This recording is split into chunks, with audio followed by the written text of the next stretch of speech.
It's Friday, Friday, gotta get down on Friday. I always feel like it sounds better in my head when I sing that out loud, Jared, but I don't think it does. It's totally fine, though. It's Friday. Welcome into Let's Bet It. Lauren Jabara, Jared Smith, and we're getting ready to break it all down for you today. That was a weird game last night. Oh. Exciting to see the Dolphins come out on top. What do you think about that one?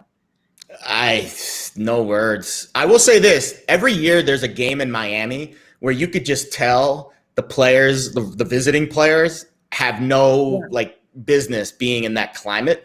And it's weird because Baltimore has a ton of players on their team that are from South Florida, but the cramping, and you could tell they were just a step slow. Maybe they were out too busy Wednesday night going out at LIV. I don't know. But definitely Baltimore looked a step slow. Credit Miami's defense. I mean, goodness gracious, that was a display of defensive football. And I don't want to really talk too much about the Miami offense, but Tua maybe slightly better than Jacoby Brissett. That's all I'll say. Let's hope Tua stays healthy the rest of the year. We're so excited because we're starting to go live now with this show. So to everyone that's watching, make sure that you like us, subscribe, comment on YouTube, the Pickswise YouTube channel, because you don't want to miss it every single day, 10 a.m.-ish Eastern time. 10 a.m. We take a few minutes. Yeah, it takes a few minutes. We build the suspense. We're so excited to be going live, starting to do the show on the weekend, Saturday, Sunday. We have the best picks for you before college football, NFL. So make sure to like, subscribe, comment on Pickswise YouTube channel because you don't want to miss out on the show every day at 10 a.m.-ish Eastern time. We're really looking forward to it. Today, we got a really good show for you. College football, week 11. It's crazy that we're already at week 11, and 11's my lucky number. That was like the number I wore. Me too. No way. Because it was number one twice. That's why I like. Yes. Really? No, that is hilarious. That's so random. That is hilarious, actually. Yes, because we number one 2 times. Yes. That is the exact reason why I wore that number in high school. 100%. Well, that just means that our picks. We are kindred spirits, Lauren. We're kindred. It's adorable. Seriously. All the way from Denver to New York. I feel the love, Jared. I feel the love. We got week 10. We're in the double digits of NFL. Our friend Andrew O's coming in all the way from LA to talk to us about some of his NFL picks. He's one of our Pickswise editors. Great guy, even better. So we love to see it. And then we can't end without our Pickswise play of the day and our best bets of the day. So without further ado, let's get it, Jared. Let's bet it. Oh, wow. You went slow there. I know. That was like slow motion. Yeah. It's okay. All right, let's get into some of our college football picks. And I want to start out before we talk about anything else because we just need to get it out of the way. Michigan is playing Penn State this weekend. And he's wearing a Penn State shirt. For the first time ever on this show, wearing a Penn State shirt. Yes. We are having swag bets this week. Jared, just before we start and even get into our other picks, obviously you're on Penn State, but I need to know a little bit of why. So I'll be honest. When you look at the numbers of this game, I would say both teams are evenly matched. The line says they're an evenly matched team. Some of the statistics say that. But I think when you look a little bit deeper, I think Penn State's defense is playing slightly better. And I think they've shown at their best, Penn State's defense, I think, is the better defensive unit amongst these two. I think Michigan's offense, especially if they can run the football effectively, I don't think they will, but if they can, which will set up the play action game, will be the way that they can solve Penn State's very aggressive defense, because Penn State has struggled a little bit defensively since they lost their big man in the middle, PJ Mustipher. So I do think running the ball effectively will be Michigan's success, path to victory. On the other side, for Penn State, if they stop the run and they turn Cade McNamara into a one-dimensional thrower and they make Michigan be indecisive on offense, I think that's their path to victory. I hope Sean Clifford's healthy. I hope Jahan Dotson does what he did last week against Maryland because he was tremendous. And obviously I'm rooting for Penn State. I'm betting Penn State because they have a plus sign next to their name, and it's going to be a fun. It is going to be a fun game. I'm going to bet. Well, it moved. It moved. It opened a pick 'em, then it went Penn State -1, and then I was like, now it's Penn State +1. So I'll take it. Okay. I'll take the point. Are we doing our bet straight up? Or yeah. Just whoever wins the game. I mean, it really is a pick. It really is a pick 'em. Like anytime the line crosses 0 and it only moves to 1 and +1 -1, it's not a very significant move. So I think we just say the game's a pick 'em. Whoever wins gets the swag.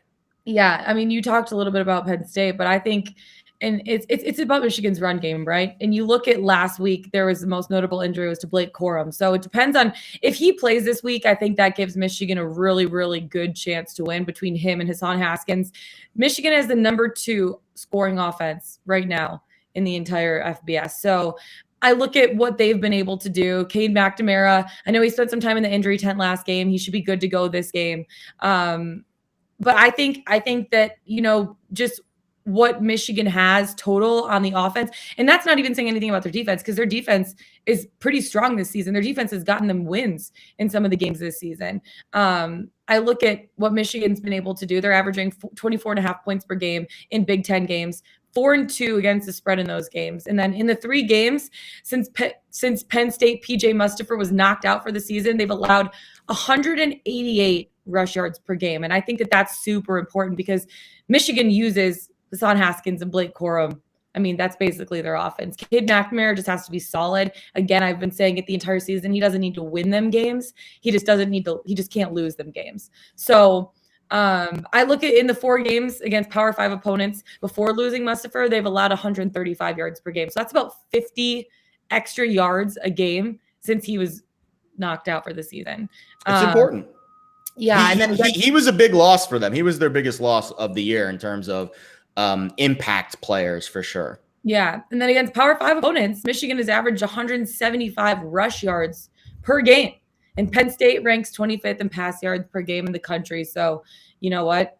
I'd say they run the ball. They don't pass the ball. Maybe a few passes from Cade McNamara, but I think that they're going to rely on Hassan Haskins, who did step up big last week after Blake Corum was out. But I have a good feeling that Corum's going to be back. I don't think he misses a game like this. This game and the game against Ohio State, I don't think he misses either. But maybe he sits out in between.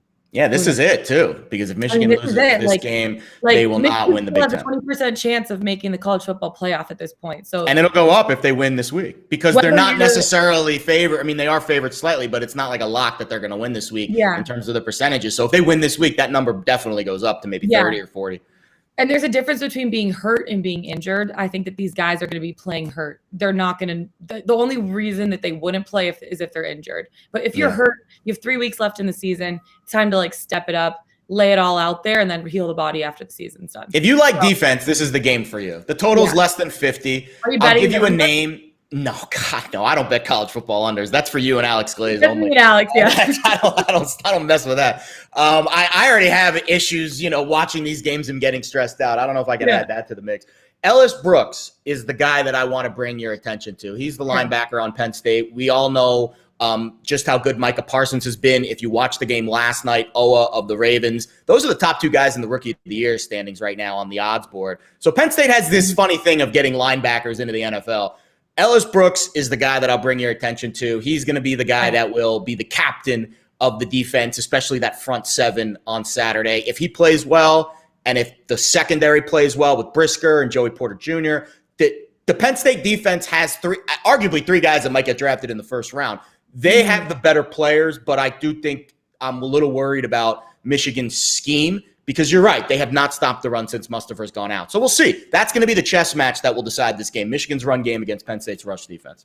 It's going to be exciting. And again, we have a swag bet going that if I win, you get to wear your Michigan shirt the entire week next week. The entire week? That seems severe. Is that confirmed? Is that confirmed? Maybe Monday, Tuesday. Maybe just Monday, Tuesday.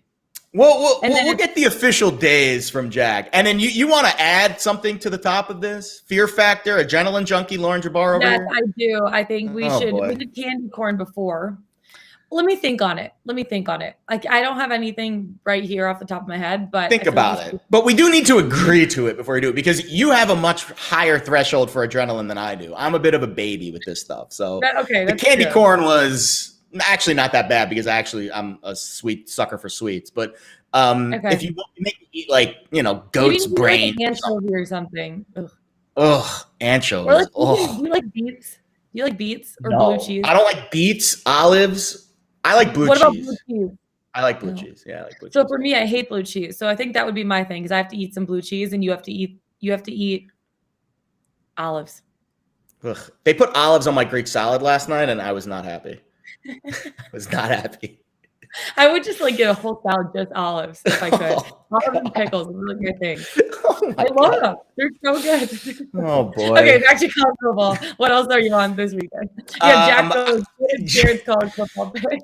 Jack is our true North Star. We would talk about God knows what for an hour if it wasn't for him. I like Michigan State this week. I like both. I like honestly, all the Big Ten games stand out to me this week. I like Michigan State laying 11.5 against Maryland. This was one of the early bird bets. So this is a bounce back. You know, we talk about the letdowns and the bounce backs. Purdue, we'll talk about them in a second. They're on a letdown week. Michigan State's on a bounce back week after their loss. And Maryland has not played well on the road. They've been outscored 100-33 in their last 2 road games against Minnesota and Ohio State. I think this is the week for Kenneth Walker to, again, even though the Sparty lost last week, he's still kind of shortened his odds to win the Heisman because he played really well. So I think Michigan State's going to, really use him. And Maryland, again, as we talked about with Jahan Dotson last week, they couldn't stop Dotson. They're not going to stop Kenneth Walker. So I'll take a chance. Sparty bounces back. I think they win by 2 touchdowns or more against Maryland. And then Ohio State. This line moved to almost 21. If it is at 21, that's where I would probably stop betting it. But they take on Purdue at home. And again, Purdue was a 3-point dog against Michigan State. And Michigan State and Ohio State are really close in the rankings. And they're 3 touchdown underdogs against Ohio State. That shows you just how much respect the power ratings give the Buckeyes. And I think the Buckeyes are a much better team. The last time these two teams played each other, 2018, Purdue was unranked. Ohio State was a top 5 team, undefeated. And Purdue in West Lafayette waxed the doors with them, 49-20. There are seniors on this Buckeyes team that remember that game. And I think the score is going to be reversed this time around. And we're going to lay 24 with Houston. We lost by the hook last week with Houston against USF. The Bulls returned 2 kickoffs for touchdowns, and we almost still covered that. So Temple's not going to return 2 kickoffs for touchdowns this week. They're brutal. They just lost 45-3 to East Carolina last week. Houston is infinitely better than East Carolina. I expect the Cougs to continue their American title run and blow out Temple on Saturday. So all favorites. It's kind of chalky. I don't like it, but hey, it is what it is. Michigan State, Ohio State, Houston. Those are the 3 college football picks this week. I like it. I'm actually on the other side of that Purdue-Ohio State game. I have Purdue with points, 20.5. I look at it and I go, bookmakers, are we doing this again with a 3-score line between Purdue and a top 5 team? You even want to tease them with that again? You know what I mean? I'm going to start calling them the spoiler makers because I know, isn't that good? That was so cliche. Spoiler maker. I thought that was so good. I was I was typing on my notes last night, and I'm so excited about this. If I thought of it, I would have thought it was good, but because you're fading my pick, I'm sticking my nose up at it. I say, let's see if the magic can strike thrice. That's all I got to say about that. I think Ohio State second. I hate myself right now. No, I love it. Has been average at best, and then you look at what David Bell has been able to do for the Boilermakers. He torched Michigan State, torched Iowa, and they both ranked in the top 5 at the time. Combined for 22 catches and 457. Wow. Words, 457 yards and 2 touchdowns. I think that the Buckeyes obviously have enough firepower to avoid the upset, but I think in this one, I know you said it's a letdown game, but I think the spoiler makers strike thrice. Purdue is not winning this game. They are not winning. They are not winning this game. I promise you. Strike thrice. Bet Purdue money line. I dare you. I dare you to bet Purdue money line. I dare you. I might sprinkle it. I dare you. It would be kind of dumb. It would be kind of dumb to do that because I'm taking him plus 20.5. But I think Purdue has enough power and poise to cover and probably make this one somewhat tight. There's no way they lose by 3 scores. No way. What are you doing? Oh yeah, you're going to be working on Saturday. You won't be watching. Spoiler makers strike thrice. I'm excited to watch this game and text you. So when you're done with work, I think it's a noon game. Actually, no, it's a 3:30 game. So maybe you'll be around. So I work a 3:30 game on. Oh, I thought that was the noon game. All right. Well, regardless, when you get back, I'll be checking the scores. I'll be checking the scores. And I also have Notre Dame. What's new? My dad told me last week, stop betting Michigan, but you know what? I'm betting my 2 teams. But this one actually you just said, Dad, screw you. I'm going to do what I want. Sorry, Dad. Sorry, Dad. I have Notre Dame laying the boy. points 5.5 against Virginia. I think they cover against a -114. I think they have the Fighting Irish have been strong against the spread this season, 6-3. 6-3. And I think I look at Virginia. They come into this matchup, big concerns on defense. They gave up 66 points last week to BYU, which isn't very good. And I think Notre Dame's defense is good enough to keep Virginia's offense, who their offense has been really good this season. I mean, they've been putting up a lot of points. I think that the Notre Dame's defense is good enough to keep them under wraps. I look at against Power 5 opponents. Notre Dame is 5-2 against the spread, 3-1 against the spread in those games when favored by 5.5 or more. And then in games against Power 5 opponents, when ND scores more than 13 points, they are 6-0 straight up. 5-1 against the spread. So basically, they just have to score more than 13 points by the sample size that we have right now. Yeah. And so Power 5 opponents have averaged 39.5 points per game versus UVA this season. Of the 3 picks you gave, I like that one the most. Why? Come on now. Because the other 2 directly faded me. I know. You don't like my Michigan pick because obviously, we're about to kick you. And how am I going to like your Purdue pick when I'm on Ohio State? So obviously, of the 3, it's an easy. Come on. The spoiler makers. Let's go. Spoiler makers strike 3. I just wanted to say it one more time. On that note, let's bring in our good friend, Andrew Ortenberg. Andrew, Pickswise editor, all the way from LA. He wakes up bright and early to do this show with us. What's up?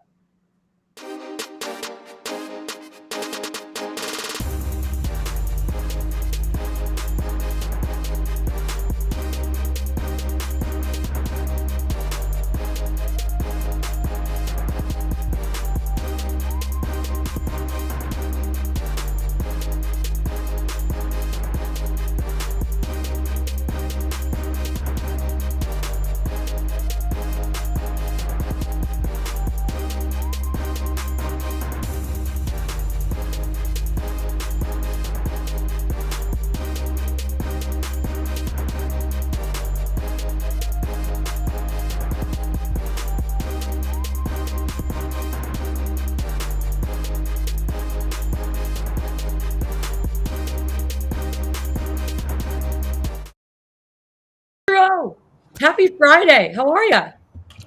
I'm good. Actually, let me turn on my light real quick. Yeah. We all need the light to make us look. All of a sudden, he's gone. He's there and he's gone. Oh my gosh, now you're glowing. I'm doing well. I switched up the background. Thanks for noticing. It's gray now, not blue. Does that reflect your mood? Are you a little sad today? I just thought I would change things up. It's a new day. Lauren, missed you last week. You weren't here. You abandoned me. Hoping now if I do really well this week, that means you're my good luck charm officially moving forward. True. Gray background might be my good luck charm. I'm experimenting with things. Yeah. I do like switching it up when you're in a cold streak. Even though the superstitions have no impact on what happens on the field, I do think it mentally. In your mind, it does. I have a real theory. The first handful of weeks of the season, I was on fire, winning everything. Past handful of weeks, I've just been treading water, which is okay. I've been going 50-50 in my personal picks the past few weeks. Mm-hmm. But it's because first handful of weeks of the season, me, my roommate, and my one other friend were watching football together, my friend Spencer.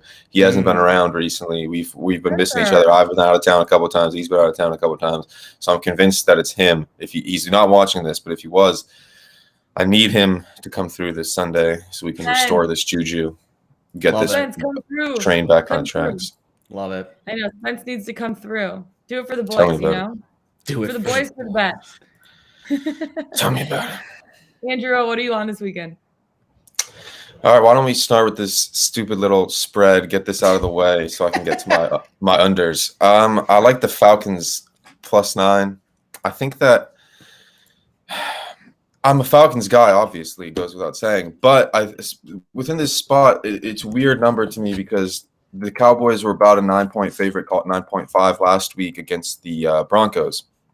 And at the time, the Broncos then came out and kicked their butts, and obviously the line should have been a good amount lower. But at the time, the Broncos were in free fall. they had lost 4 or 5, and they won one game against Washington where they looked pretty terrible. I mean, Denver was playing terrible, and they were a 9-point dog in Dallas. Now Atlanta's actually playing pretty well at the moment. They just won outright as a 6-point underdog against the Saints, and they find themselves an underdog of the exact same amount against the Dallas team that kind of just got exposed last week. I think, this Falcons offense is really hitting their stride with or without Calvin Ridley. Arthur Smith is making it work. I think people still have those first couple of Falcons games in their mind from the beginning of the season. They're mixing in a new head coach, mixing in a lot of pieces. They started really slow. That's understandable. Since then, they've been playing pretty well. The kind of team, Falcons, they've won 3 of 4. One of their recent losses was that game to Washington where they led by 8 with a couple minutes to go and melted down. So the Falcons very well may melt down here. And I could see them having a lead and then melting down in hilarious fashion and blowing it and losing. But I don't think they're going to lose by more than 9.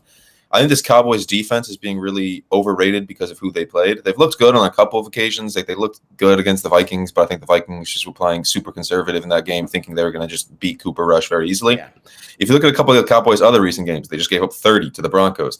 They gave up 29 to the Patriots and let Mac Jones sling it all over them. They gave up 28, most importantly, to the Panthers. They gave up 28 points to Sam Darnold. Darnold threw for over 300 yards, moved the ball all day on them. I think that's very telling because immediately after that game, Sam Darnold started playing like the single worst quarterback in the league, got benched. We don't have to beat a dead horse. We all know Sam has struggled. And he looked really good that was his last sign of life was against this Cowboys defense. So I think Matt Ryan, who was amazing last week against the Saints, Matt Ryan was running around. He was looking like Lamar Jackson out there. So I think that they should keep this within a possession. Okay. Don't mind it. I know. Call me crazy. Call me crazy. Okay, wait. How many unders are you betting this weekend? Oh, a lot. I mean, I'm not even getting them all on the show. Yeah, close, like half. I was on the under last night. That was a great pick. Were you sweating it all there in the fourth quarter when all of a sudden things got crazy? Probably not, right? I missed the second half. I was in a rec league basketball game. I was driving home, and I saw there was like 5 minutes left, and I even sent it to a Snapchat to a few friends. I was like calculating all the ways this could still go over 46.5, even though it's 15-3 or whatever. I love it. I was playing rec league basketball at the Y. Yeah, that's a casual drop there. You know what I mean? Casual drop. Tough game. Lost by 2. Oh, you hate to see it. I'm sorry. What was the spread? We covered for sure. We would have been a more significant underdog. Our team has not been good this season, so we definitely covered. Hey, you know what? You lose that, but you're winning some bets. That's all that matters, right? Hope Again, so. sometimes dignity takes a backseat to necessity. That's still my favorite line. So, okay, what else are you on the unders? Wait, Jared, I know you. Wait, I'll wait on Jared. Yeah, no, let AO do his spiel here. Yeah. All right, yeah, I've got plenty of unders. I got even more unders. Follow me on Twitter, Drew Knows, as in who knows _ I got plenty of unders, all the unders you could possibly need. I also like Lions. Like that's not one of my picks for this. Like we were saying, Lauren, before we started the show, I like your Lions. This feels like the kind of game the Steelers would lose. Remember last year, Steelers started 11-0 and then lost to the Washington football team, who was terrible. Alex Smith on one leg. So it feels like the kind of game the Steelers would lose. But first under that I like is the under in the Browns-Patriots game. It's 46 right now at some shops, 45. It's 46 at DraftKings, called under 46. Last week, hand up, bad bet, took the under in the Browns game. That one was stupid. I was kicking myself as soon as it started. The Bengals are way too pass-heavy right now to be taking an under in their game. Obviously, Baker came out super fired up off the whole week. Then you have the Denzel Ward. I think the Browns offense didn't play quite as well as it looks. Obviously they had the Denzel Ward 99-yard pick six, a couple other Bengals turnovers. I'm still a skeptic of this Browns offense, and I think they will have a much tougher time here on the road in New England against Bill Belichick, who, the Browns offense is very much a scheme thing.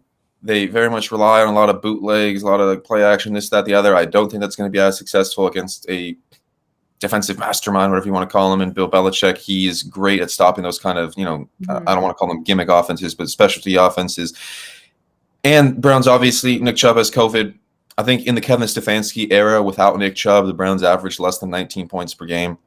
Baker Mayfield already had a shoulder injury. Now he's got a foot injury too. I didn't trust him with an injured shoulder. I certainly don't trust him with an injured shoulder. I don't trust him healthy. So I certainly don't trust him with an injured shoulder. And I certainly don't trust him with an injured shoulder and an injured foot going on the road against the New England defense that is playing really, really well at the moment.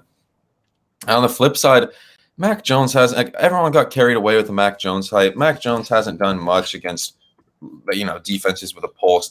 He had a pretty easy schedule there for a while. They torched the Jets. Yes, it's like he struggled mostly against the Chargers last week and then really struggled this past week against the Panthers.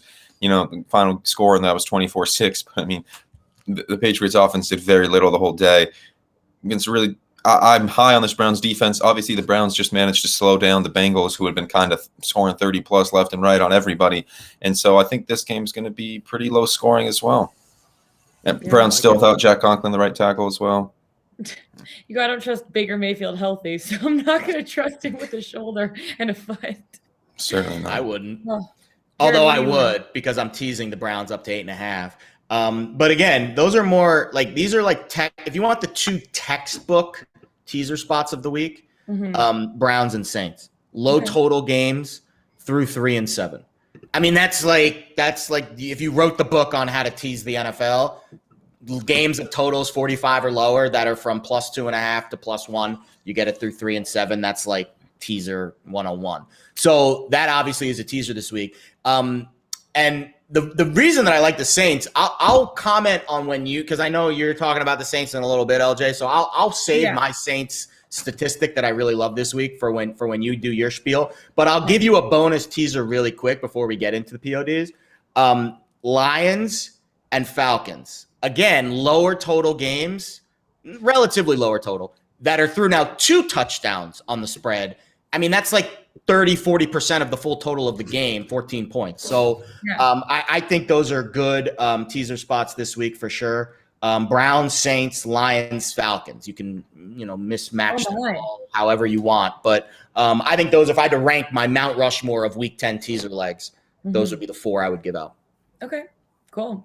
How do you guys feel about the Chiefs this week? Because I like the Chiefs this week. You do? Yeah, because it's their shortest number of the year. Because they have the lowest number they've had this year has been 2.5 against the Bills. Obviously, they didn't win that game, but I would say the Bills are way better than the Raiders, and they're only laying 2.5 in this game. So I think the Chiefs are due for a big game. They haven't. They're still a good team, but give me your Raiders cap here. Here's the thing: I have the Raiders in this one because I'm like, okay, seriously, what is wrong with the Chiefs right now? I mean, they managed to win. Yeah, they managed to win for the 3rd time in their 4 weeks, but they looked not good doing it. They looked bad.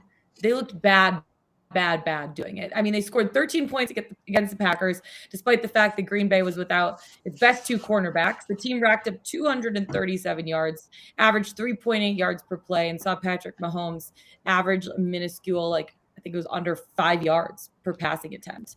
Mahomes hasn't looked good now for weeks.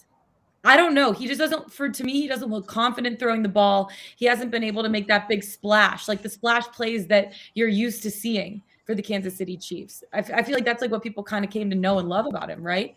And we haven't really seen that the last couple of weeks. I think he obviously will snap out of it eventually. And until he does, though, I don't think the Chiefs, he and the Chiefs need to be faded until he does, basically. That's how I feel. And maybe this is the week that he comes out and breaks out and has one of those games, but until I see it with my own eyes, I'm going against the Chiefs. I'm riding it hard.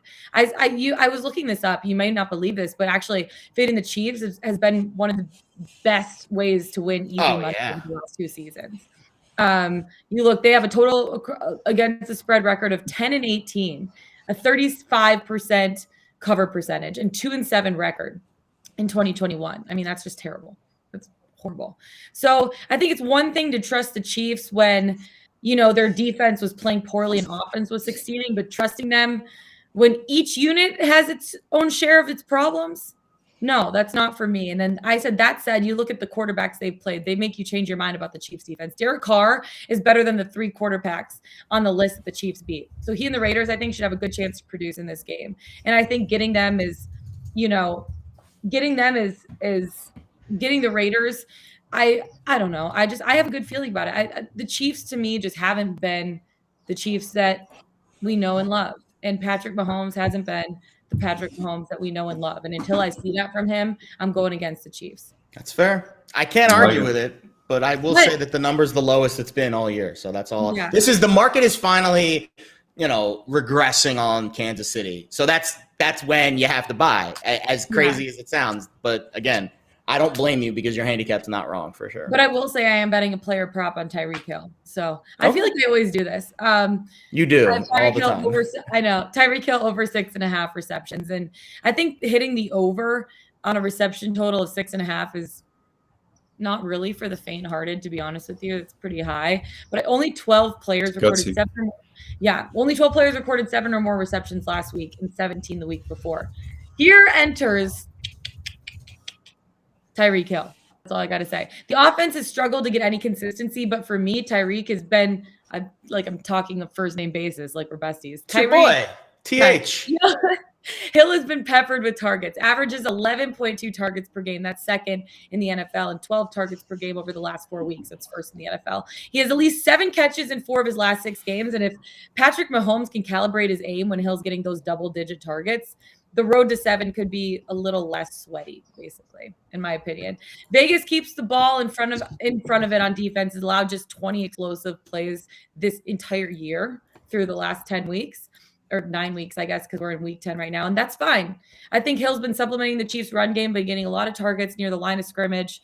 Nothing's going to change in this one. So Tyreek Hill over 6.5 receptions. I feel good about it, even though the Chiefs are going to lose this game. So, and then last but not least for me, I love my Lions. Love your Lions. That's what we say about Penn State. 9 after this week. That's all I got to say. I have the Steelers 8.5 in this game. And I know AO, you like the Lions this week, but you're not. Are you betting the Lions against, are you betting the Lions spread or are you just betting? Take Lions 8.5. I like it.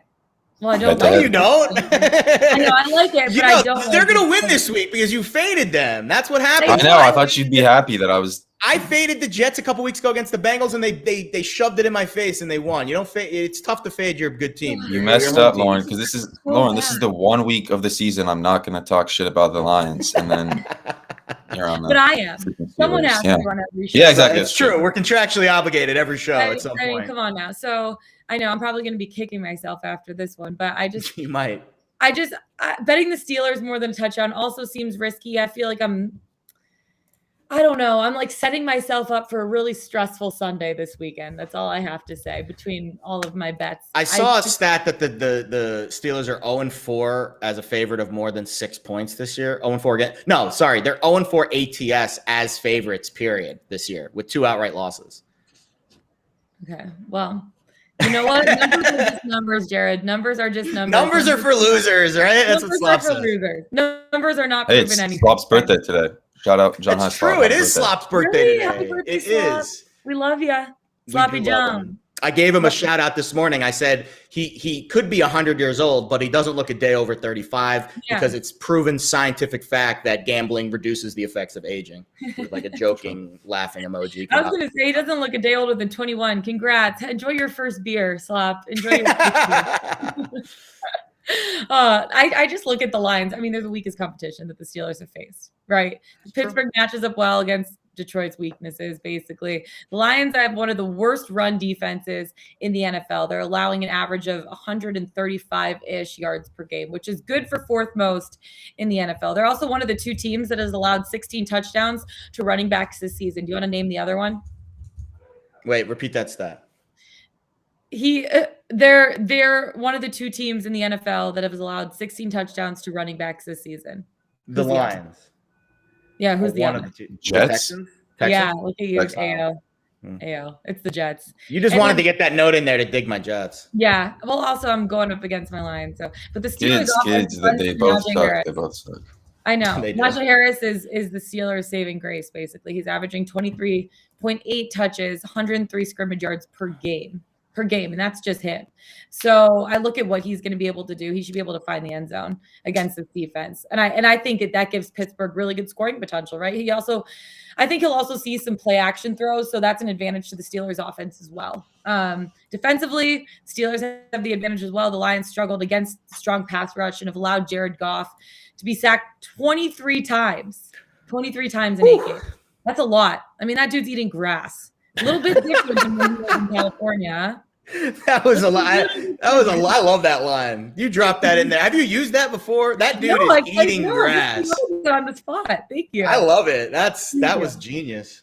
I know. I look at what they were able to do against Justin Fields. They sacked him 3 times. I think Goff may have better protection, but he lacks the mobility that Justin Fields has. So I think that could lead to a big day for the Steelers. And the Steelers defense has allowed 19 points per game during their 4-game winning streak. Well, the Lions averaged 16.8 points per game this season. You take out week 1, where basically that skews the numbers. They're averaging 14.5 points per game since week 2. That ain't good. Wow.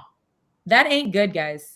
I thought stats were for losers, though. I know numbers are for losers, but I think Pittsburgh's going to I think their offense should only need about 24-ish, 25 points to cover here. And if all goes well on the defense, I feel pretty good about it. Fair enough. Yeah. We'll see. But we'll just wait. The Lions are going to come out there and be like, this chick, she doesn't know what she's talking about. And come out and have once the Detroiters start to fade the Lions, then that's when they're going to really start playing well. They are going – I don't think they're going to go winless. I'll say it on the show here. It's November 12th. They are going to win a game this year. I know. I mean, the last time they went winless, 0-16 was – I mean, I remember the last time they went winless. It was 2008. I was just a young buck at the time. A young buck. Young buck, and I remember sitting in driver's training. How funny is this? Oh, God. You just aged me because I graduated college that year. Yeah, and one of my teachers was a huge Packers fan. I was 11, you old geezers. Yeah, no, I'm always the oldest person on this show. Newspaper article that says, big bold letters, 0-16, Lions fail this year. And he took it and he taped it right into the chalkboard that we had. And I remember sitting in driver's training, we had it in his room, and I just 0-16, 2008. Sad.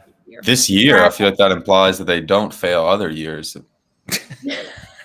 It wasn't like that was like a shocking aberration for the Lions. Like, my God. They only won like 2 games. How the mighty have fallen. Like, yeah. Right. Oh, my God. Okay, Ao, I know you have one more under on this weekend, yeah?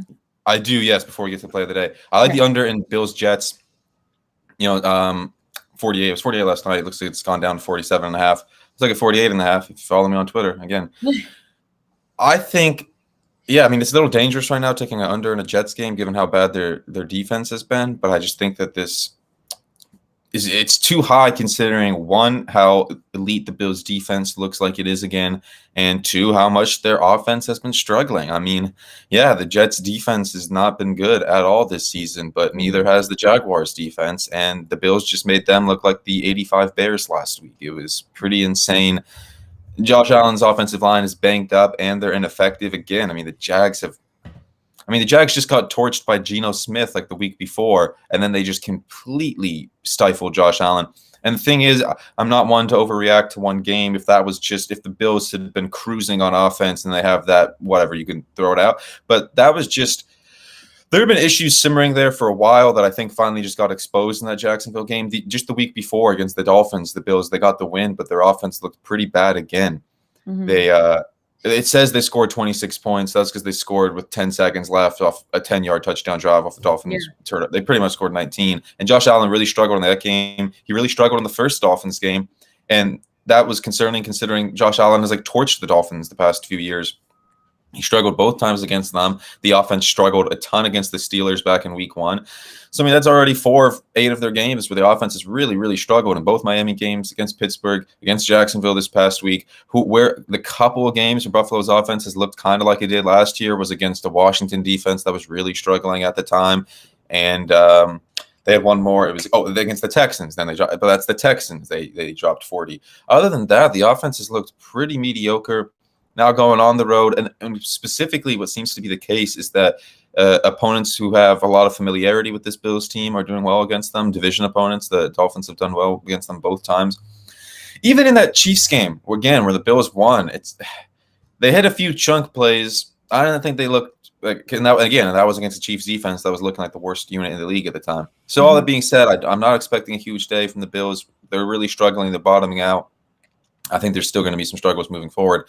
And then on the flip side, I just really don't see the Jets scoring much at all. Buffalo's defense is back to what it was in 2019. Perhaps I think it's better than it was in 2019. It's looking like arguably the best defense in the entire league. They just, even in their loss last week, they gave up 9 points to the Jags. I like Mike White just as much as the next guy. Huge Mike White fan. White, let's go. Remember when I we can't- said Mike White Mike White. Can't not root for the guy. That being said, I think it's going to be pretty rough. You know, he got to face the Bengals defense that's now apparently circling the drain. Bengals just got torched by the Browns last week. His performance against the Bengals doesn't look quite as impressive now. Colts defense last week, he looked decent in the first quarter, but that's the first quarter against, again, another defense that is struggling at the moment. And now facing the Bills with a team that's had a lot of tape on you now full time to prepare for you is a whole different animal. I think he's going to have a pretty rough day. The Bills defense is, I don't know. I think they're playing like the best in the league, and I don't see the Jets scoring more than 14, 17 at the most, and I don't think the Bills are going to go out and drop 35 because of the way their offense has been struggling. Yeah. I'll add one thing. We just had some breaking news. I love doing the show live because we have breaking news. Oh, Jesus. Jermaine Edwards will miss this game for the Bills, who is their best, other than Matt Milano, their best linebacker. Well, that's annoying, but That's annoying. Don't shoot the messenger. But it literally just broke like 30 seconds ago. I get all the Jets alerts. Go figure. Go figure. No. Just reporting the news. Apparently keeps happening. I'm on the Jets. I'm on the Jets in this game, plus 13.5. I got 13.5 right when they announced Mike White. I was surprised that the line moved almost 2 points with Mike White. I think the sharps were waiting for Mike. I think the smart money really likes Mike White. Yeah. And I think he's going to play better in this game than people think. And maybe I'm biased. Sure, I'm a biased Jets fan. Mike White. Forget about Zach Wilson. He's getting Wally picked. We're on the Mike White train now. Oh, for sure. Who's Zach Wilson? Yeah, exactly. Who's Zach Wilson? I saw actually a very interesting thing. The PFF grades for the rookie quarterback class. First of all, Mac Jones. I mean, how was he the last quarterback taken in the first round? Lord knows how that happened. But it's pretty clear that Wilson and Lawrence are the worst two in the class right now. I mean, it's crazy. But that's. Do you have some teasers this weekend? Yeah, we did. I gave him out a little earlier. Lions 14.5, Falcons plus 15, Browns. Saints. I didn't want to miss them, okay? Yeah, just make sure that I appreciate that. I want to make sure we get those teasers out. Though I have 4 teaser legs this week. I really like Browns, Saints, Lions, Falcons. All about it. All right. Before we end, guys, it's been such a great show. I don't want to leave you guys, but we got to get to our Pickswise 3-star play of the day. Jared, I know we have a few this weekend, but what's one that stands out to you? Actually, I can't look right now because unfortunately our site is down. So get back to me on that later. We'll move on to our best bets of the weekend, and that can be your 3-star play of the day. Ayo, who you got? I know we're on the same game, but we're betting it a little differently. Yeah, well, I want to bet it any other way. I'm taking the under in Titans Saints. Love this under. Ooh. Love this Underman. The Underman of the Underman. The Undertaker. I love the Undertaker. The Undertaker. Love that. Love that GIF. Yeah. That GIF. Jared was talking earlier. He goes, "Yeah, I saw a GIF of." I'm like, "It's a GIF, Jared. GIF." I'd say GIF sometimes too. I prefer GIF. GIF. A hard G is just like, it's aggressive. It's passionate about this. It's like when people, instead of saying frustrated, they say frustrated. I'm like, it's FR. Well, how do you pronounce February though? February. But it's exactly. But it's hard to say. When people say frustrated or frustrated, you're not over here saying French fries. You're saying French fries. You can say the. Of course, you use French fries as your example. Like you're not saying, "Oh, I'm so frustrated right now." I'm like, you know what? You know what frustrates me is when you say frustrated. Okay, I digress. KAO, it's your time. I like that. It's better than my pick. Yeah, I do like the under a lot here. I think this is you can do a similar. I think this is often a great way to find numbers that seem off or value is using the kind of like transitive property that I just talked about with the Falcons Cowboys game. And it's like, okay, the Cowboys were a 9-point home favorite against Denver. I think Atlanta's playing better than Denver right now. This total jumps out to me because it's significantly higher than the total in the Saints game just last week when they were playing the Falcons. The Falcons Saints total was 42, close 42, maybe even touched like 41.5. So this total was like 2.5, 3 points higher, which makes no sense to me because I'd take the Falcons offense over the Titans offense right now, but I'd take the Titans defense over the Falcons defense 100%. Right now. So I think the Falcons are better on offense, the Titans are better on defense, and then obviously the Saints are the same team.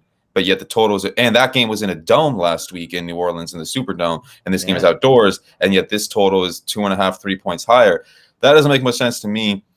That Falcons Saints game ended up getting like weirdly high scoring in the final few minutes because the Falcons were up 18 in the fourth quarter, almost falconed it away, started playing prevent defenses. Then the Saints started having some success on offense.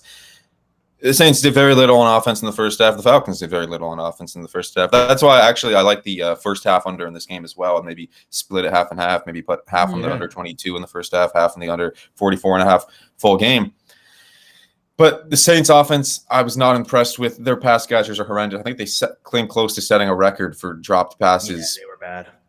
And now it looks like they're going to be without Alvin Kamara. So again, that's what also was weird about this total. It's significantly higher. Again, the Falcons are better on offense than the Titans right now. Titans are better on defense, and it's outdoors. And it looks like Alvin Kamara is not going to play this week, and he's like the only weapon the Saints have left on offense.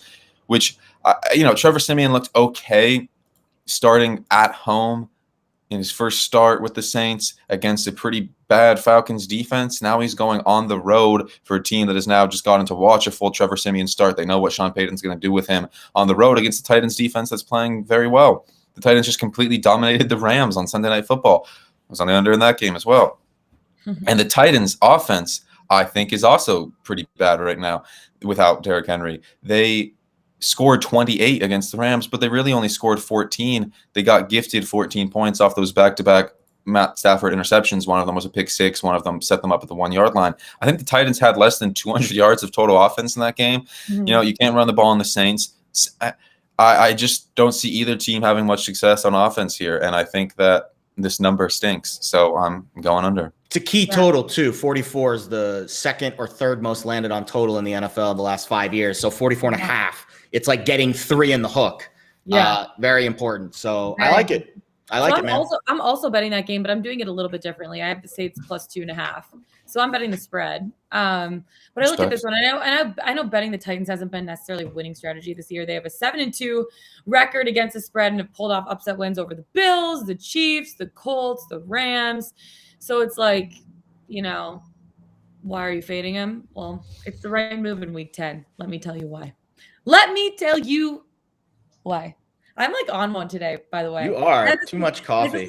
I had this mini coffee. It's like this mini, I like the cups, though. They're very Art Deco. Right? It's like they match your outfit. It's a hotel cup. Thank you.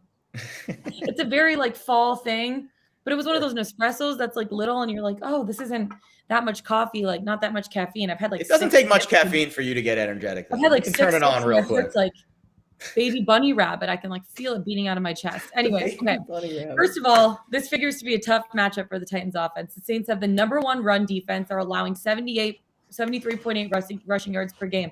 I think if the Saints can render the Titans largely one-dimensional, that would make Ryan Tannehill have to carry the team to victory, and that's not exactly a recipe for success, in my opinion.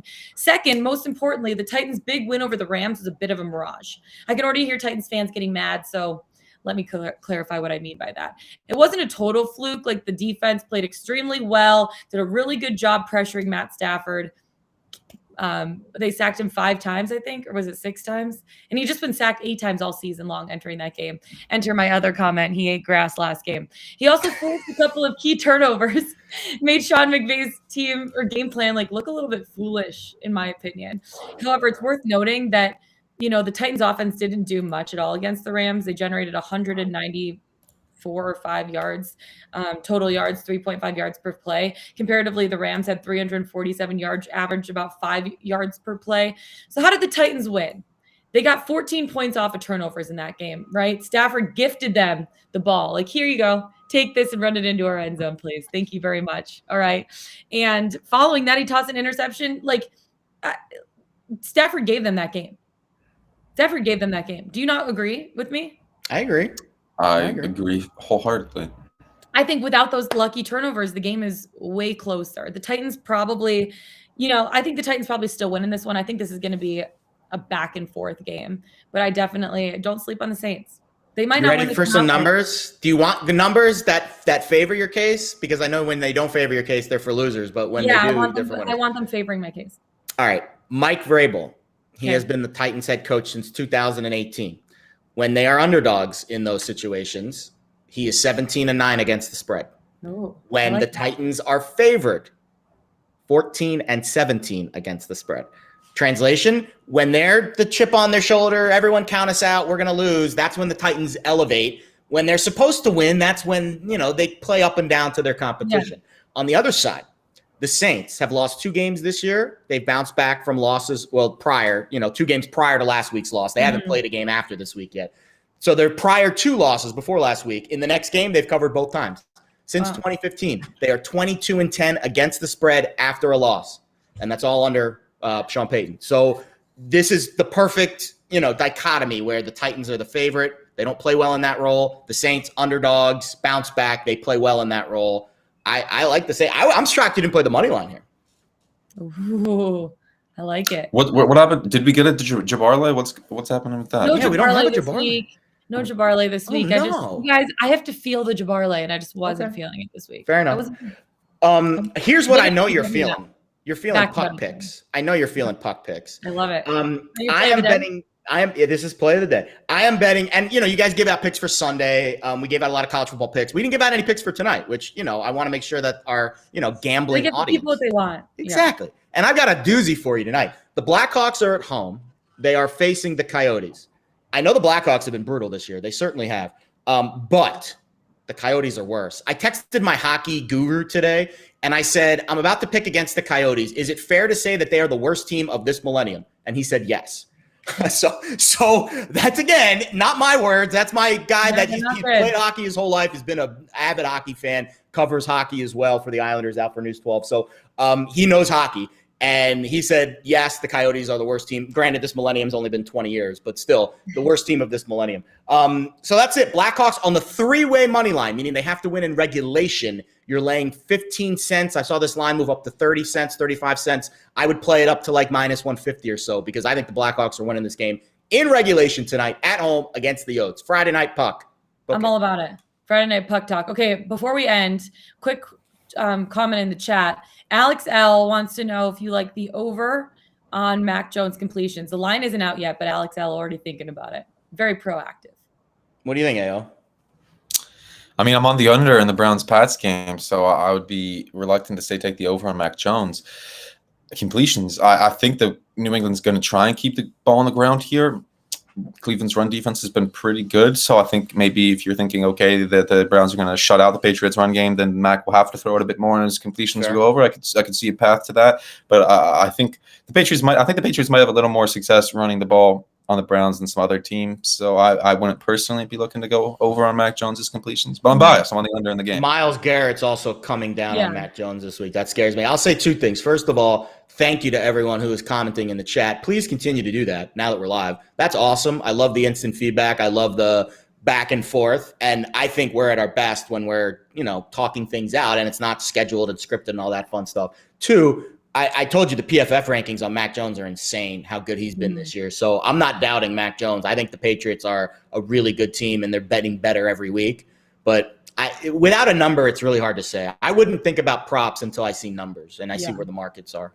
You guys, so much fun. Happy Friday, everybody. For real. We got week 11 college football, week 10 NFL.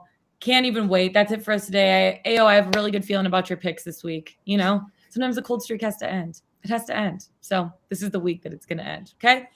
Jared, I don't feel as good about your picks because you're fading me basically in everything. So you know what? On that note, we're ending here. Have a great weekend. Find us on the Pickswise YouTube channel. Go to pickswise.com. Follow us on Twitter. Jared Smith, Andrew Ortenberg. I'm Lauren Jabara. Also make sure to like, subscribe, comment. Okay. We want to see you every show. Let's get it. Best of election night.